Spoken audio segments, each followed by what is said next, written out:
Hello guys, welcome back to our channel. So నిన్న మా వినాయకుంది ఆగమన అయింది అనమాట. సో ఫస్ట్ ధూల్పేట్కి వెళ్ళిండే వినాయకుని తీసుకురానికి. ఫుల్ ట్రాఫిక్ అక్కడ. ఆ కొడుకులు సేఫ్ సైడ్ లో ఉంటారు.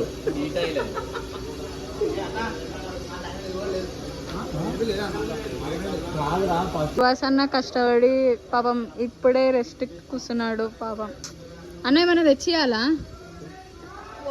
వాటర్ తాగుతా కొన్ని. ఏమేమి కళ్ళు తిరుగుతున్నాయా? అయ్యో, ట్రాఫిక్ ఉందేమో అనుకుంటే షెడ్కి పోయేసరికి ఇక్కడ పెద్ద వినాయకుడు స్టక్ అయిపోయాడు. ఒక 3-2 అవర్స్ దాకా అక్కడనే ఉండే. తేయడానికి లేట్ అయ్యిండే వినాయకుని వల్ల. అది ఆల్మోస్ట్ డ్యామేజ్ అయిపోయింది. అది అడ్డం ఉంది మా వినాయకునికి తీసుకోవడానికి. సో టైం పట్టిండే అనమాట.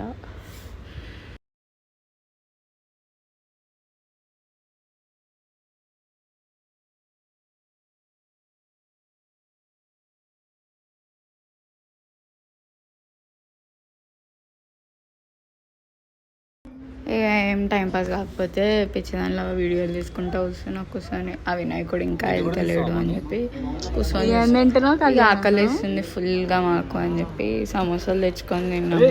ఆ సమోసాలు కూడా ఉప్పు సమోసాలు. అబ్బా టార్చర్, కానీ ఆకలిస్తుంది. ఏం చేద్దాం, తినాలి తప్పదు. కొంచెంసేపు తిని ఆ వినాయకుడు వెళ్ళిండు అని ఆనందపడే లోపు వర్కర్స్ ఎవరు లేకుండా మళ్ళీ ఆడ టైం వేస్ట్ అయిపోయింది. ఎంత టైం వేస్ట్ అంటే ఆడ అబ్బా ఘోరం. ఇక ఫైనల్గా వర్కర్స్ వచ్చారు, వినాయకుడిని తీసిరు బయటికి. మాది లోపలికి ఉంది. మా ముంగడ ఒక 5-6 వినాయకుళ్ళు ఏమో ఉన్నారు. అది తీయడానికి కొంచెం టైం పట్టింది. అవి తీసి మా వినాయకుడు తీసేసరికి రైట్ 8 అయింది.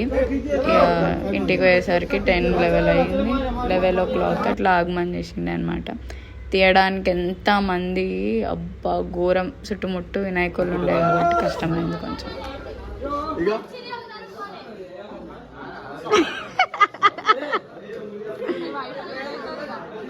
సువాసన కష్టజీవి. బా ఎంత టెన్షన్ పడుతున్నావు, పడకలే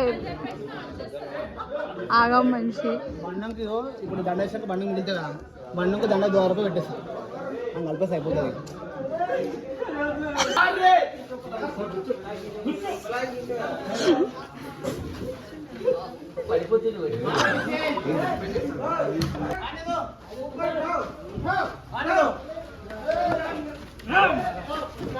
అనేదో పల్టో కట్టో పల్టో పల్టో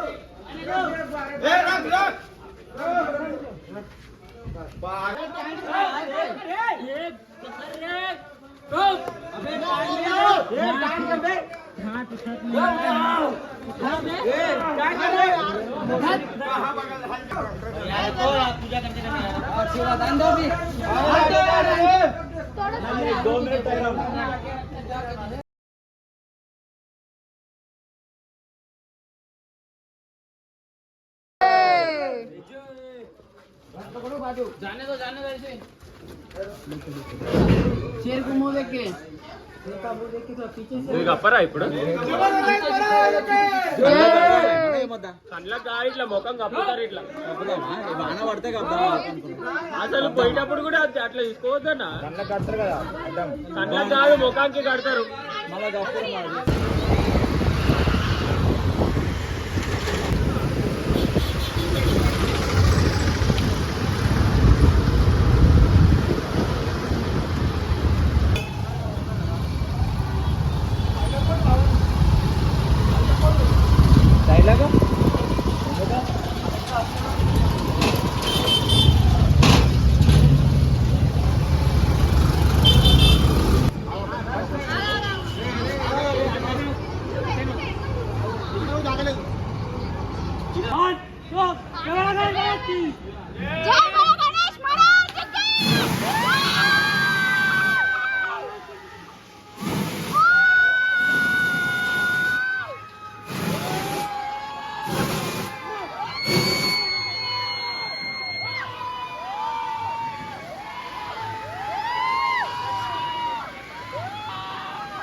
मंगलमूर्ति दर्शन माते माना